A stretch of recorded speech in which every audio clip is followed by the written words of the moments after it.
Jake Sullivan stood at attention outside the royal chamber, trying not to shift his weight. The armor the Kethal guards wore was designed for their larger, heavier bodies, and even the modified human version felt awkward on his frame. He had been a Marine for 8 years before taking this security contractor job, and he'd worn plenty of uncomfortable gear in his time, but nothing quite like this. The palace hallway stretched in both directions, all smooth purple stone and floating light spheres that hummed softly. Everything here was bigger than it needed to be, built for aliens who stood 7 feet tall on average. Jake was 6 feet even, which made him feel like a kid in his dad's office. "Still standing, human?" The voice came from his left. Commander Vrek walked past without slowing down, his forearms crossed in what Jake had learned was the Kethal version of a smirk. The commander's scaled skin was deep blue, almost black, and his eyes were the color of burnt orange. "I thought you would have quit by now." Jake kept his eyes forward. "No, sir. Still here." Vrek made a sound like grinding rocks, which was Kethal laughter. 1 month. "You have lasted 1 month. The betting pool says you will not make it to 2. He walked away, his heavy footsteps echoing down the corridor. It was true that Jake was the first human to ever serve in the Royal Guard. It was also true that nobody wanted him here except the politicians who thought it would look good for species relations. The other guards treated him like a mascot at best, and a liability at worst. They were warriors from the military caste, bred and trained from birth. Jake was just some human who'd signed a contract. The door behind him slid open with a soft hiss. Jake turned to see Queen Zirathel step into the hallway. She was smaller than most Kethal, only about 6.5 feet tall and young by their standards. She'd been queen for less than a year since her mother had died from a wasting sickness that their doctors couldn't cure. "Guard Sullivan," she said, her voice carrying that musical quality that all Kethal had. They had 3 vocal cords instead of 2, which let them hit notes humans couldn't. "You may walk with me to the garden." "Yes, Your Majesty." Jake fell into step beside her, his hand resting on the plasma rifle at his side. 2 other guards joined them from their posts down the hall, flanking them at a distance. They didn't acknowledge Jake's existence. The queen walked slowly, her long robes trailing behind her. She wore silver today, which meant she was receiving the colonial governors later. Jake had spent his first week memorizing what all the colors meant. It was part of the cultural training packet they'd given him, along with 17 different rules about eye contact and posture and when he was allowed to speak. "How are you finding the palace?" the queen asked. Jake was surprised she was talking to him. Usually the guards were furniture meant to be ignored. "It's impressive, Your Majesty. Very different from Earth." "I have never seen Earth," she said. "Is it true that your planet has water covering most of its surface?" "Yes, Your Majesty. About 70%. Remarkable." She paused at a window that looked out over the capital city. Towers of crystal and metal stretched toward the sky, and flying vehicles zipped between them like insects. "My people come from a dry world. Water was always precious to us. The idea of ocean seems almost wasteful." Jake didn't know what to say to that, so he just nodded. The queen turned to look at him. Her eyes were large and golden with vertical pupils like a cat. "The other guards do not treat you well." It wasn't a question, but Jake answered anyway. "They're professional, Your Majesty. You are kind to say so." She resumed walking. "My mother believed that the Empire needed to change. She thought we relied too much on tradition, that we needed new perspectives. That is why she began allowing other species into positions that were once only for Kethal." "I'm honored to serve," Jake said, because that seemed like the right thing to say. "Are you?" The queen glanced at him. "Even when you are treated as less than you are?" Jake thought about that. "My grandmother used to say that respect is earned, not given. Maybe I just haven't earned it yet." The queen made a soft humming sound. "Perhaps. Or perhaps some people will never give respect to those they consider beneath them, no matter what is earned." She stopped walking. They had reached the garden, a vast open space filled with plants from a dozen worlds. "Thank you for your honesty, Guard Sullivan. You may wait here." Jake took up position by the entrance while the queen walked into the garden. The other 2 guards positioned themselves at different points, creating a triangle of coverage. They still didn't look at Jake. The day continued like that. Jake stood at his posts, walked his patrols, and tried not to think about how much the other guards disliked him. He ate his meals alone in the human quarters, a small section of the palace set aside for the handful of humans who worked there. Ambassador Amy Harrison sometimes joined him, but today she was off-world for some conference.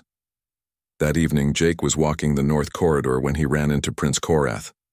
The prince was the queen's uncle, her mother's younger brother, and he'd expected to inherit the throne before the old queen had chosen her daughter instead.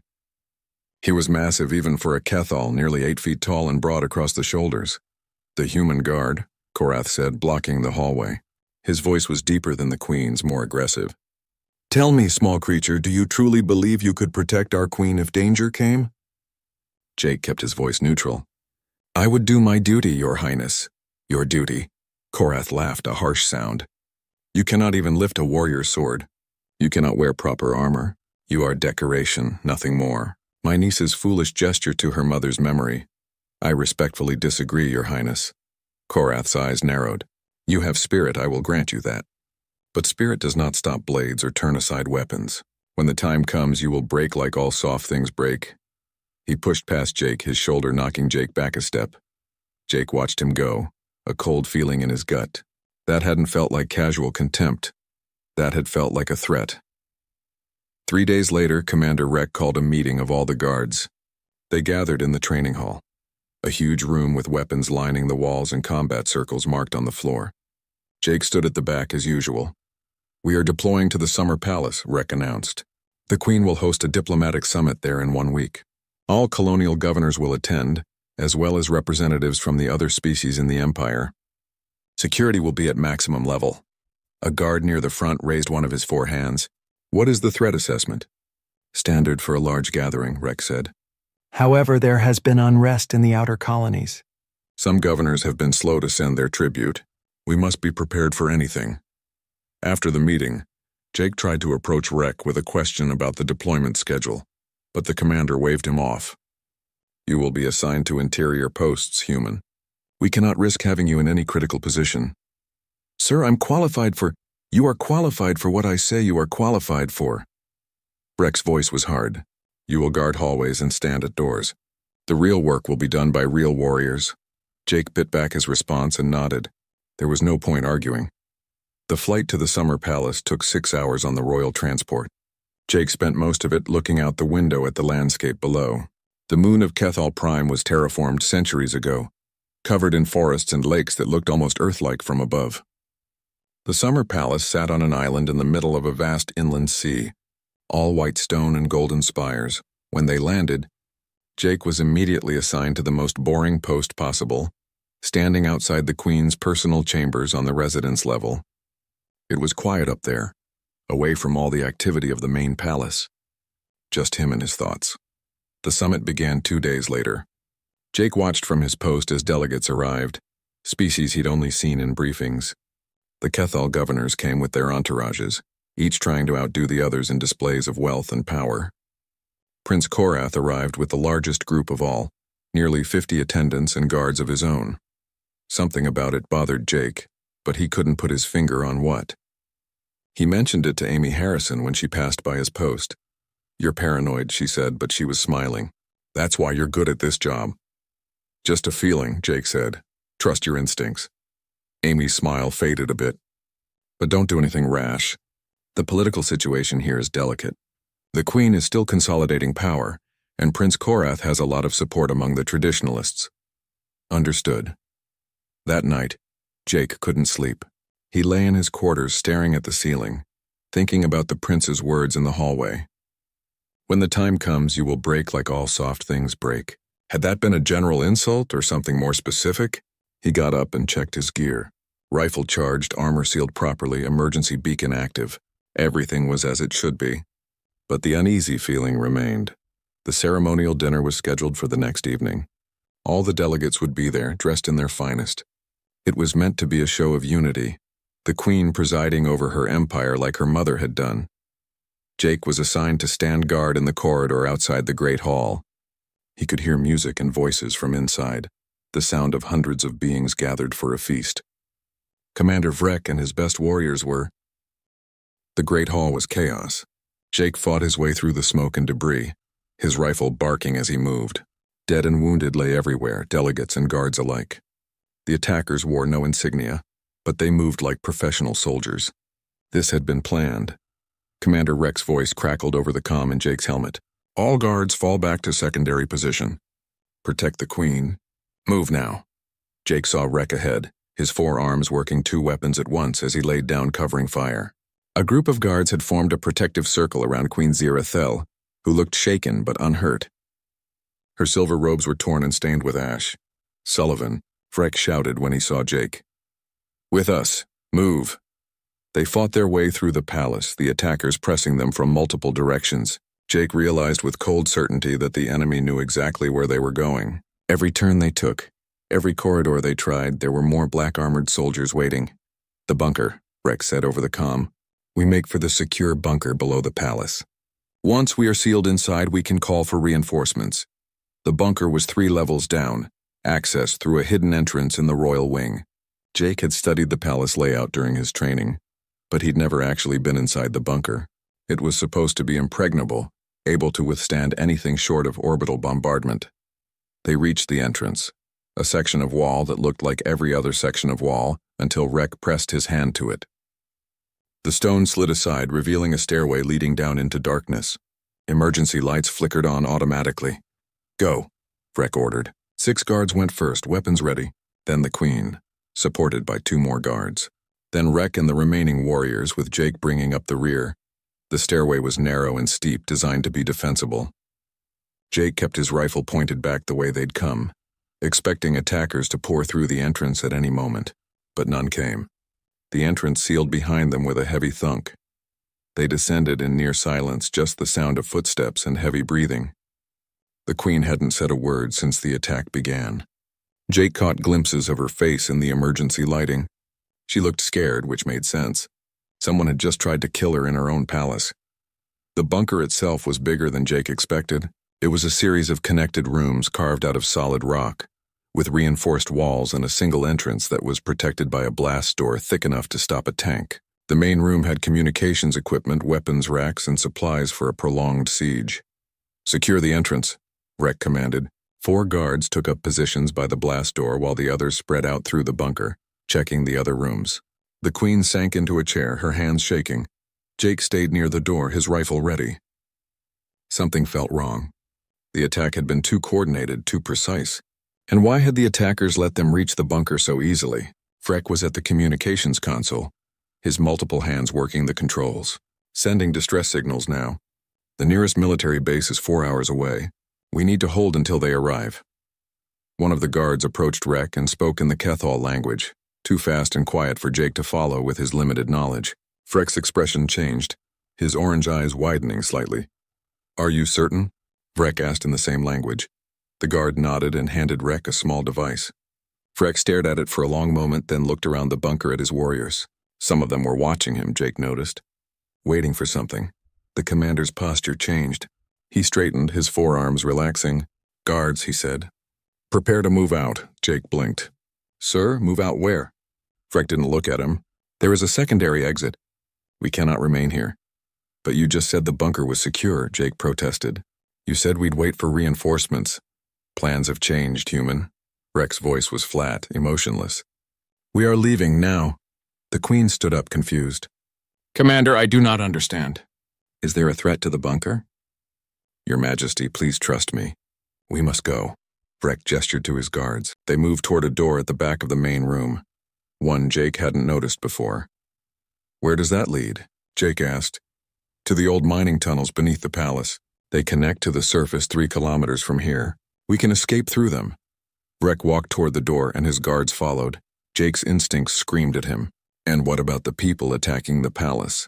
Won't they be watching those tunnels too? Rex paused. For a moment, Jake thought he saw something in the commander's eyes. Regret, maybe, or pity. That is not your concern, human. Sir, with respect, our job is to protect the Queen. Running away seems...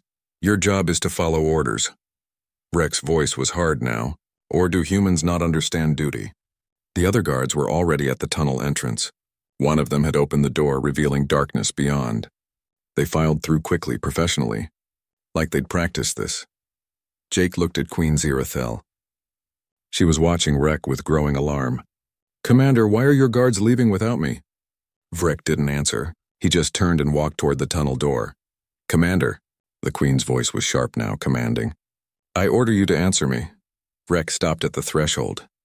He turned back and Jake saw it clearly now in his face. Shame. I am sorry, Your Majesty. Truly.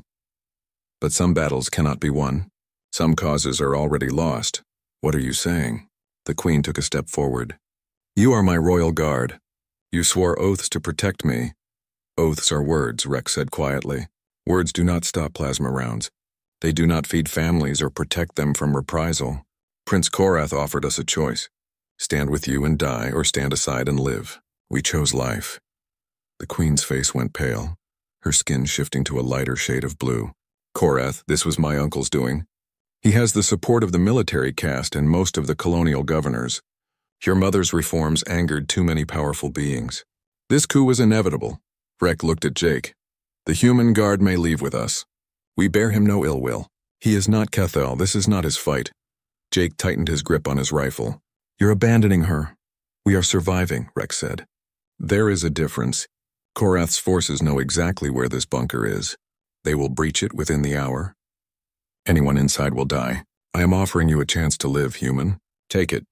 The other guards were already through the tunnel entrance. Vrek took one last look at the Queen, something like regret crossing his face. Then he spoke in English, his accent thick but understandable. Your honor will be your death, human. This was always the plan. He stepped through the doorway and sealed it behind him. Jake heard locks engaging, heavy bolts sliding into place. The tunnel was one way. There would be no following them. For a long moment there was silence in the bunker. Jake and the Queen stood alone in the main room, the reality of the situation sinking in. They left, the Queen said softly. Her voice sounded hollow. My own guards. Warriors who swore sacred oaths. They just left. Jake checked his rifle charge. 80%. He had 3 spare power cells in his armor, good for about 400 shots total. The bunker's weapons rack had more weapons, more ammunition. It wasn't much, but it was something. Your Majesty, Jake said, moving to the blast door controls. Do you know how to work the bunker's systems? The Queen looked at him, confused. What? The defenses, the sensors, the door controls. Can you operate them? Yes, I was trained in emergency protocols. But Guard Sullivan, you should go. Take the tunnel. You can still... No, ma'am. Jake began checking the blast door's integrity. It was solid, but Vrek had been right.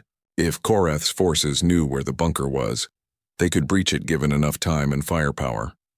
I'm staying. Why? The Queen moved closer to him, her golden eyes searching his face. You owe me nothing. Commander Vrek was correct. This is not your fight. You are human. You can walk away from this and no one would blame you. Jake thought about that. She was right in a way. He'd known the Queen for all of 4 weeks. He'd signed a contract for a security job, not a suicide mission. He could try to find another way out, maybe surrender to Korath's forces and claim he was just following orders. But then he thought about his grandmother, who'd raised him after his parents died.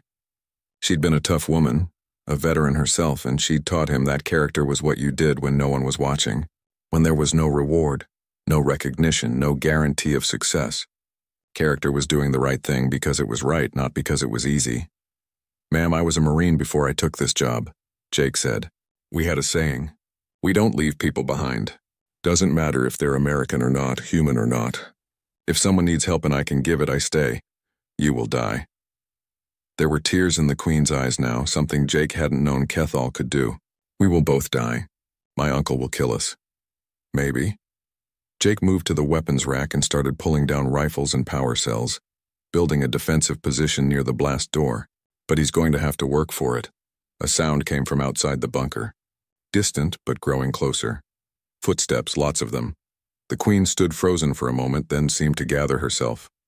She wiped her eyes and moved to the communications console. If we are making a stand, we should at least make it a proper one. I can access the bunker's automated defenses from here. There are turrets hidden in the walls outside the blast door. The blast door held through the first assault. Jake watched on the security monitors as armored soldiers tried to force it open, then fell back when the automated turrets opened fire. 3 bodies lay on the floor outside before the attackers retreated around the corner. They are probing our defenses, the Queen said from the communications console. She'd pulled up tactical displays showing the bunker's status. Testing to see what we have. Standard approach, Jake agreed. He was checking his ammunition and planning his next moves. The bunker was defensible, but it wasn't perfect. The blast door was the choke point, the only way in. That was good and bad. Good because the attackers couldn't flank them. Bad because once that door came down, they had nowhere to retreat. The second assault came 15 minutes later. This time the attackers used a different tactic. They sent in a small robot, barely 2 feet tall, that scuttled forward on 6 legs. Jake spotted it on the monitors and swore. "What is that?" the Queen asked. "Breaching charge, probably electromagnetic." Jake aimed carefully at the camera feed and watched the robot. It reached the blast door and attached itself to the surface. "Get away from the console. Now!" The Queen jumped back just as the charge detonated. The electromagnetic pulse fried the automated turrets and most of the bunker's electronic systems. Emergency lighting kicked in, bathing everything in red. "Well, that's not good," Jake muttered. He pulled out a small device from his kit, a manual, DAR monitor his old sergeant had taught him to carry. It was low-tech, just a fiber optic cable he could slip under the door to see what was on the other side. He ran to the blast door and fed the cable through. The monitor showed exactly what he expected. Soldiers setting up heavy equipment, preparing to cut through the door. They had time, but not much. "Your Majesty, I need you to tell me everything this bunker has, every weapon, every defensive system, every piece of equipment that might help us." The Queen moved through the bunker rooms quickly, taking inventory. Jake used the time to prepare. He grabbed every plasma rifle from the weapons rack, lining them up near his position. When one overheated or ran out of charge, he'd grab the next. He found grenades, flashbangs, even some old projectile weapons that used physical ammunition instead of energy. "There are emergency rations for 30 days, the Queen called from the storage room. Medical supplies, water recycling systems. She emerged with her arms full of equipment. "And these. I am not sure what they are." Jake looked at what she was carrying. Proximity mines, excellent. He took them and started placing them in strategic locations around the bunker's entrance. If the attackers breached the door, these would give them a nasty surprise. The Queen watched him work. "You have done this before. Fought against overwhelming numbers. Different circumstances, but yeah." Jake armed another mine and positioned it carefully. "Did 3 tours in hostile territory back on Earth. You learn to work with what you have." "I have never been in combat." The Queen's voice was quiet. "I was trained for diplomacy, for statecraft. My mother believed the age of warrior queens was past. She might have been right, in a better world." Jake finished with the mines and moved back to his firing position. But this isn't that world. Not right now. The cutting equipment outside started up. Jake could see the bright glow through the monitor as industrial lasers began slicing through the blast door. The metal was thick, reinforced with compounds designed to withstand tremendous force. But given enough time, anything could be cut. "How long?" the Queen asked. 3 hours, maybe 4. Depends on their equipment." Jake checked his rifle again. It was a nervous habit, something to do with his hands. "Your Majesty, I need to know something. Is there anyone out there who might help us? Any allies, any ships in orbit, anything?" The Queen thought for a moment. "Ambassador Harrison might be able to reach the human fleet. But communications are blocked, and she may not even know what has happened yet." "The bunker sent out a distress signal before the EMP, right?" "Yes, but if my uncle controls the military, he controls the signal relays. He could have intercepted it or blocked it entirely." Jake nodded. That's what he figured. They were on their own. An hour passed. The cutting continued, steady and methodical. The Queen sat with her back against the wall, watching Jake prepare. He'd built a defensive position out of equipment crates, giving himself cover and multiple angles to fire from. He'd set up a fallback position too, deeper in the bunker, in case the first position was overrun. "May I ask you something?" the Queen said suddenly. "Sure. What is Earth like? I have seen images, but images do not tell me what it feels like to be there." Jake smiled a little, thinking about home. "It's beautiful. Lots of water, like you said. Blue skies, green forests, mountains and deserts, and everything in between. Where I grew up in Colorado, you could see mountains from our house. Snow on the peaks even in summer. Do you miss it? Every day. Jake looked at her. Do you miss anything from before all this? The queen was quiet for a moment. I miss my mother. She was not always a good queen, I think. She made enemies with her reforms, but she tried to make the empire better, more fair. She believed that strength should protect, not dominate. She sounds like a good person. She was. The queen wiped at her eyes again. I wish I could have had more time with her. To learn, to understand how to rule as she did. I feel as though I am playing at being queen, wearing her crown without earning it. You're earning it now, Jake said. Standing here when you could have surrendered, that takes guts. Or foolishness. Sometimes they're the same thing. Jake grinned. My grandmother used to say that bravery is just fear that said its prayers and got to work anyway. The queen actually smiled at that. I like your grandmother, she sounds wise. She was tough as nails, raised me by herself after my parents died in a transport accident. Never complained, never gave up. Just kept going, day after day. Jake checked the monitor again. The cutting was about halfway through. She's the reason I became a Marine. She said the world needed people who would stand up when it mattered. And is that why you are standing up now? For me? Jake thought about how to answer that. Partly, but also because it's the right thing to do. Your uncle murdered people tonight, innocent delegates who came here in peace. He betrayed his own family. Someone needs to tell him that's not okay, even if all I can do is make him work harder for his victory. The queen stood and came to the defensive position. Teach me to shoot. Ma'am, if we are making a stand, I will not simply hide behind you. Her golden eyes were determined. Show me how to use these weapons. Jake hesitated, then nodded. Okay, come here. He spent the next hour teaching Queen Zirathel the basics of marksmanship, how to hold the rifle, how to aim, how to compensate for recoil. She was a quick learner, her four-fingered hands adapting to the weapon grips more easily than he expected. The key is smooth trigger pull, Jake explained. Don't jerk it. Squeeze gently like you're holding something delicate. The queen practiced her grip, her stance improving with each repetition. How do you remain so calm? We are about to fight. For our lives. And you are teaching me as though we have all the time in the world. Panicking doesn't help anyone. Jake adjusted her elbow position. In combat, you focus on what you can control. Your breathing, your aim, your movement. Everything else is just noise. They practiced until the queen could hit a target across the bunker with reasonable accuracy. It wasn't much, but it was better than nothing. And Jake could see it helping her, giving her something to focus on besides fear. The cutting equipment outside suddenly stopped. Jake checked the monitor and felt his stomach drop. The door was almost through. He could see light from the other side now, a thin line around the edges of the cut. They're about to breach, he said. Get to the fallback position. No. The queen picked up a rifle and took position beside him. I am not hiding. Not anymore. Jake wanted to argue, but there wasn't time. He could hear voices outside, orders being shouted. The attackers were preparing for their assault. Stay behind cover, he said. Don't expose yourself. Aim for center mass and keep firing until they stop moving. If I tell you to fall back, you fall back, understood? Understood. The blast door groaned as something hit it from outside. Once. Twice.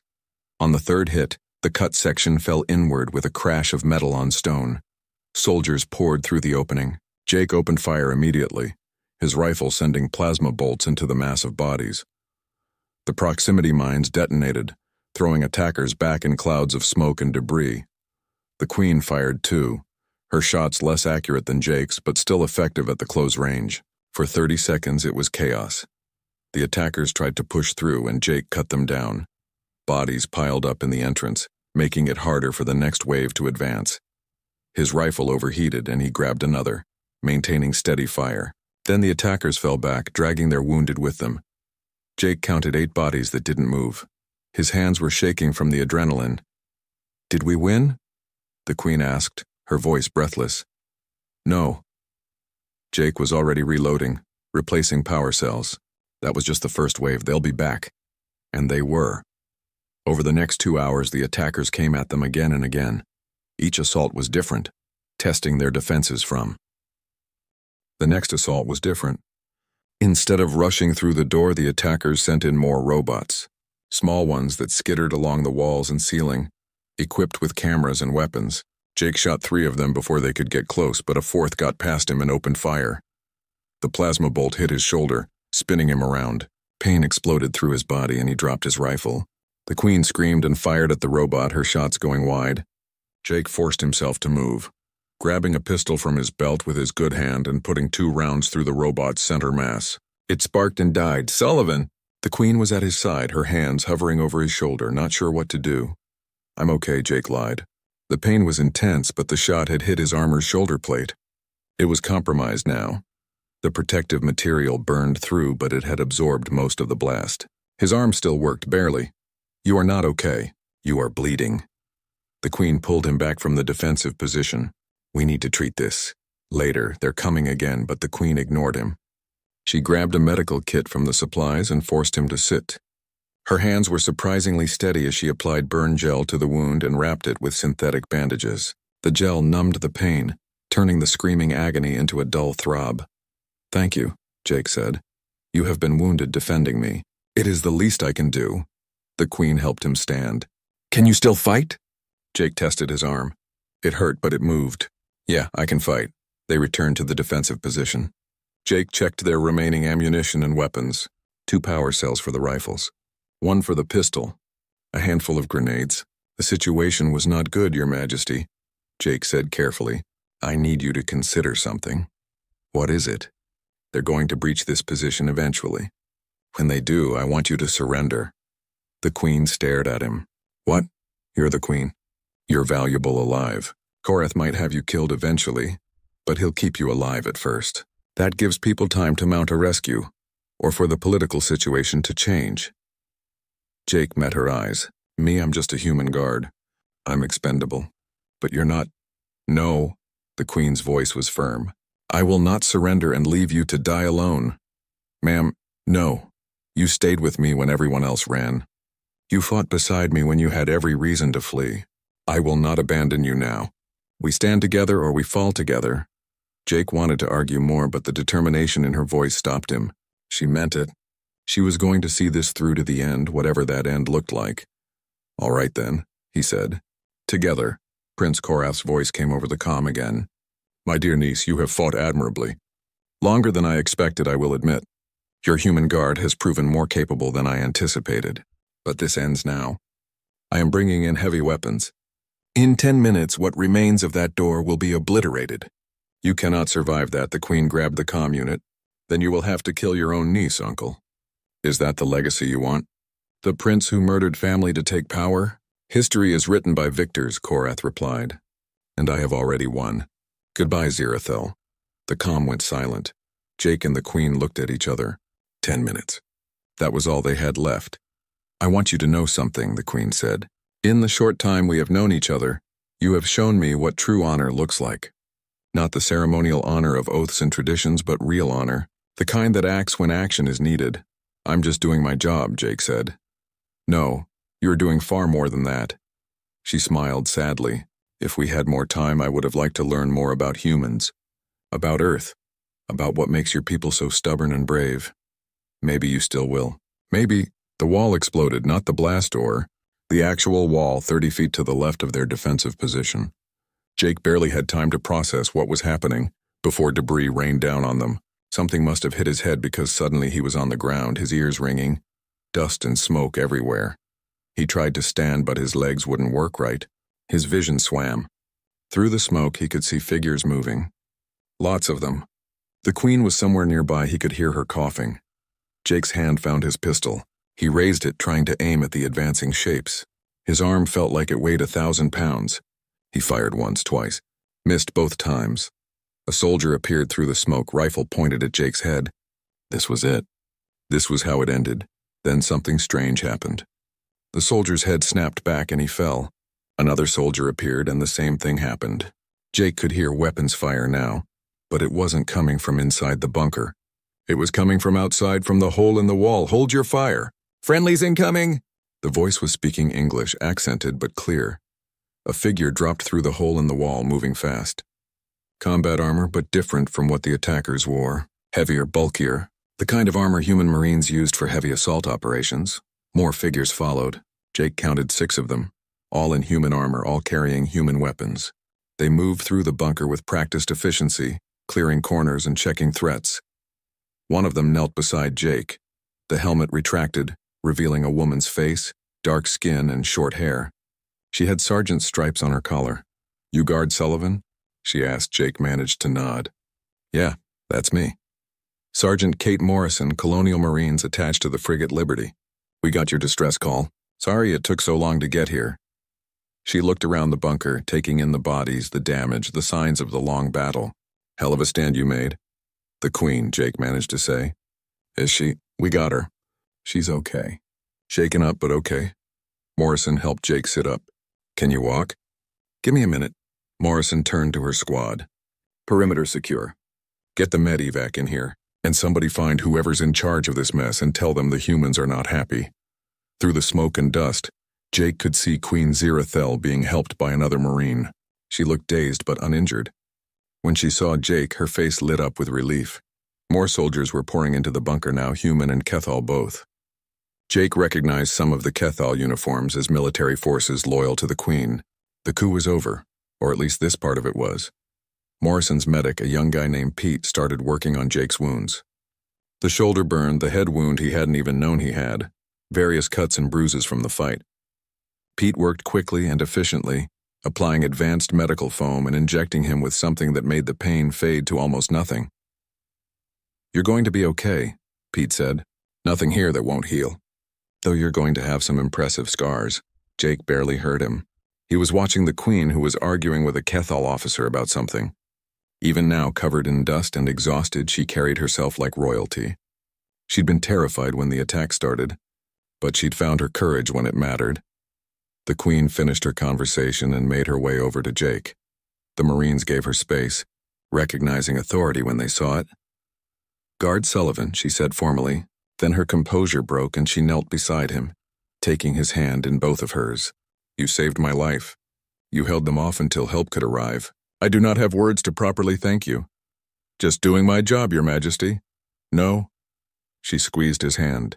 "You stayed when my own guards fled. You fought when you could have surrendered. You offered to die so I might live. That is not just duty. That is something greater." Jake didn't know what to say to that. Fortunately, Sergeant Morrison interrupted. "Majesty, we need to get you both out of here. The palace is secure, but there might be holdouts. Captain Parker has the Liberty in orbit, and he's not taking chances." The Queen nodded and released Jake's hand. "Of course, but I go nowhere without Guard Sullivan. Wouldn't dream of separating you, ma'am," Morrison said with a smile. They helped Jake to his feet. He was unsteady, but he could walk with assistance. The Marines formed a protective escort as they moved through the bunker and up into the palace proper. The damage was extensive.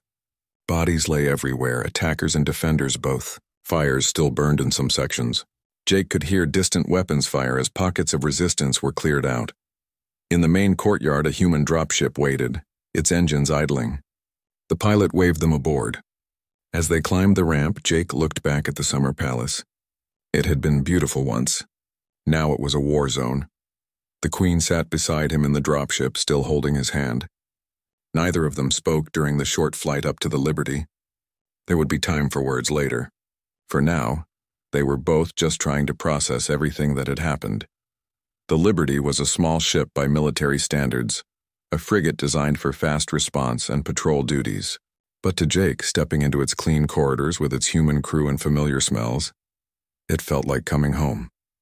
Captain Ben Parker met them in the medical bay. He was an older man, gray hair and sharp eyes, wearing a uniform that had seen better days but was clean and pressed. He saluted the Queen formally. "Your Majesty, welcome aboard the Liberty. I wish the circumstances were better." "As do I, Captain, but I am grateful for your timely arrival." The Queen looked tired, her earlier strength fading now that the immediate danger had passed. "How did you know to come?" "We intercepted your distress signal about 4 hours ago. It was garbled, but we got enough to know something was wrong. I contacted. The capital city looked different when they returned. Banners hung from every building, the royal colors displayed prominently. Crowds lined the streets, Kethal citizens who wanted to see their queen return. They cheered as the royal transport passed, a sound like thunder that echoed off the crystal towers. Jake stood beside the queen in the transport, wearing new armor that had been specially made for him. It was a blend of human and Kethal design, lighter than what he'd worn before but stronger. On his chest was a symbol he didn't recognize, 4 interlocking circles. What does this mean? He'd asked when they presented it to him. It is the mark of a queen's champion, Ambassador Harrison had explained. She'd met them at the spaceport, looking relieved and tired. It hasn't been used in 300 years, but Zirathel is reviving the tradition. You're the first human to ever wear it. Now, riding through the capital with the crowds cheering, Jake felt the weight of that symbol. He wasn't just a guard anymore. He was something else. Something that bridged the gap between species. The royal palace in the capital was bigger than the summer palace, all sweeping architecture and ancient stone. The throne room could hold 1,000 beings easily, and today it looked like it was trying to. Every noble, every governor, every person of importance in the empire had come to witness what happened next. Jake stood at attention beside the throne as Queen Zirathel addressed her people. Her voice was strong, carrying through the hall with that musical quality that Kethal voices had. She spoke in her own language, but Jake's translator earpiece gave him the words. "My people," she said, "we have survived an attempt to destroy everything my mother built, an attempt to return us to the old ways where power was held through fear and strength alone. But we did not survive because of our weapons or our armies. We survived because of loyalty, because of honor, because one being chose to stand when he could have fled." She gestured to Jake, and every eye in the room turned to him. He tried not to squirm under the attention. This human, Jake Sullivan, was my guard for only 1 month. He barely knew me. He owed me nothing beyond his contract. Yet when my own warriors abandoned me, when beings who had sworn sacred oaths chose their lives over their duty, this human stayed. He asked for nothing. He expected no reward. He simply refused to leave someone in need. The queen stood from her throne and descended the steps. The crowd murmured in surprise. This wasn't part of the planned ceremony. "Kneel, guard Sullivan," she commanded. Jake knelt, his heart pounding. He had no idea what was coming. The queen drew a ceremonial blade from her robes, a beautiful weapon with a curved edge that shimmered like water. She touched it to each of his shoulders, then to his forehead. "I name you Jake Sullivan, champion of the queen, defender of the crown, and noble of the first circle. You are granted lands, title, and the authority to speak in my name. Rise and let all know that loyalty has its reward." Jake stood, his mind reeling. Noble authority to speak in her name? This was way beyond anything he'd expected. The crowd erupted in cheers, though Jake noticed some of the nobles looked less than thrilled. Change was never easy, especially when it elevated an outsider. The ceremony continued with other business. The trial of Prince Korath and his conspirators was announced, to be held before a tribunal of judges from across the empire. Commander Vrek and the guards who had fled would face their own trials, charged with abandoning their posts and breaking their oaths. Jake watched it all from his position beside the throne, trying to process his new reality. After the ceremony ended and the crowds dispersed, the queen invited him to her private chambers for a more informal conversation. "You look overwhelmed," she said, pouring him a drink from a crystal decanter. It was some kind of Kethal beverage that tasted like cinnamon and honey.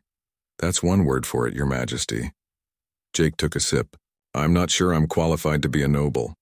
Neither am I qualified to be queen, yet here we are." She sat across from him, looking more relaxed than he'd ever seen her. "We will learn together, you and I, how to lead, how to rebuild trust, how to create something better than what came before." Over the next 3 days, the trials dominated every news broadcast in the empire. Jake testified at Prince Korath's trial, describing the attack and the betrayal. The courtroom was packed, beings from a dozen species watching as the evidence was presented. Prince Korath showed no remorse. He stood before the tribunal with his head high, defending his actions. "I did what was necessary," he said. "My sister weakened the empire with her reforms. She gave power to lesser species, weakened our military traditions, showed mercy to those who deserved none. I tried to save us from her folly. By murdering innocent delegates? The lead judge asked. By attempting to kill your own niece? Casualties of war, Korath said dismissively. In the old days, succession was always violent. I simply followed tradition. The tribunal didn't take long to reach a verdict. Guilty on all counts. Korath was sentenced to life imprisonment on a remote colony world, his titles and properties stripped away. It was a merciful sentence considering what he'd done. The Queen could have demanded execution, but she'd chosen a different path. Let him live with his failure, she told Jake later.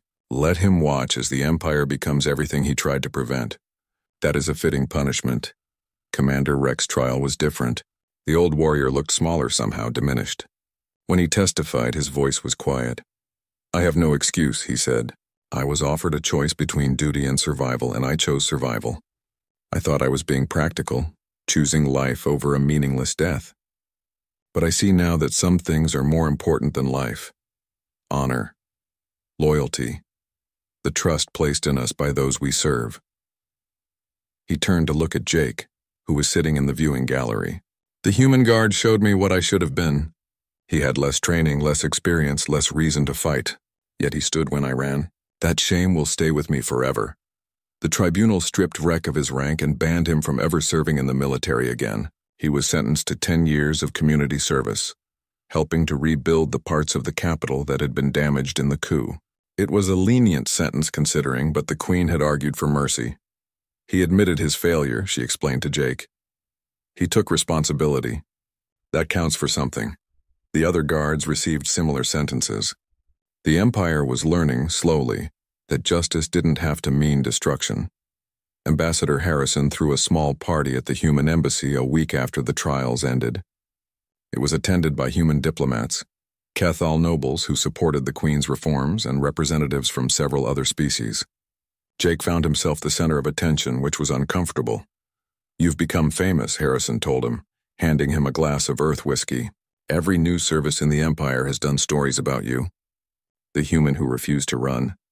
The loyal guard. Some of the more dramatic ones are calling you the last defender. That's embarrassing. That's publicity. Harrison grinned. Do you have any idea how much this has helped human-Cathal relations? Before you, humans were seen as weak, too small and fragile for serious work. Now we're being recruited for security positions across the Empire. Our reputation has completely changed. A young Cathal noble approached them, bowing formally. Excuse me, Champion Sullivan. I wanted to express my admiration for your actions. My family serves in the military, and your stand has become required study at the Officer Academy. You showed us that courage is not about size or strength, but about will. After he left, more people came to talk to Jake. All of them wanted to hear the story firsthand, wanted to shake his hand, wanted to tell him how inspired they were. It was exhausting. The Queen rescued him eventually, suggesting they take a walk in the palace gardens. They strolled along paths lined with bioluminescent flowers that glowed softly in the evening light. How are you adjusting? She asked. Still feels surreal, Jake admitted. A month ago, I was just a security contractor. Now I'm a noble with lands I've never seen and a title I don't understand. Would you prefer to go back to your old life? Jake thought about that. No, I don't think so. This matters more. What we're doing here, trying to build something better. We, the Queen repeated, smiling. I like that. Too many beings see the throne as something separate, something above them. But we are in this together. You and I, Ambassador Harrison. All those who believe the Empire can be more than it was. They walked in comfortable silence for a while. Then the Queen spoke again, her voice thoughtful. I have been considering the Royal Guard, how to rebuild it into something trustworthy, and I want you to train them, the new recruits, the ones who will replace those who fled. Teach them what you know. Not just tactics and weapons, but loyalty, honor, the things that made you stand when others ran. Jake stopped walking. Your Majesty, I'm not a teacher. I'm just a soldier. You are exactly what I need. She turned to face him. The old guard was taught that strength was everything, that the strong should dominate the weak. That loyalty was transactional, something bought and sold. I need guards who understand that real strength protects, not dominates. Who see loyalty as a choice, not a transaction. Can you teach that? Jake looked at this young queen who had faced death with courage, who,